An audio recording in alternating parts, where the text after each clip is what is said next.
En 1776, la bourgeoisie a même un représentant au plus haut sommet de l'État, Jacques Necker. Et je vous reprends 2 minutes sur Necker. Necker, c'est intéressant parce qu'il est nommé à un poste de directeur général du Trésor royal, puis directeur des finances royales. Ce sont 2 postes qui n'existent pas. En fait, Louis XVI, en 1776, quand il fait appel à Necker, il le veut en tant que contrôleur général. Contrôleur général, c'est le poste le plus important sous l'Ancien Régime dans l'administration. C'est un poste qui avait été créé à la base par Louis XIV quand il avait viré Fouquet pour y mettre Colbert. Poste ultra prestigieux et très puissant. Pour occuper ce poste, il faut cocher 3 cases. Il faut être français, donc il n'y a pas de citoyenneté à l'époque, mais faut être un sujet du roi, il faut être catholique et noble.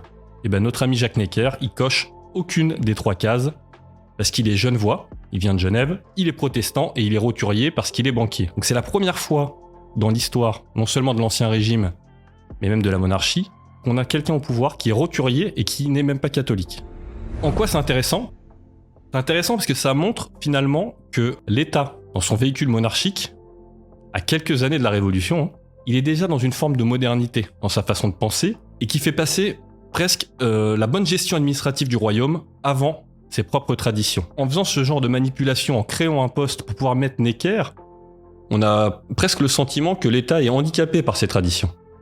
Et que s'il n'y avait pas le regard un peu réprobateur de la noblesse, qui finalement s'avère être beaucoup plus conservatrice que lui-même, eh bien, ça ne le dérangerait pas l'État de libéraliser un petit peu sa façon de faire et sa politique.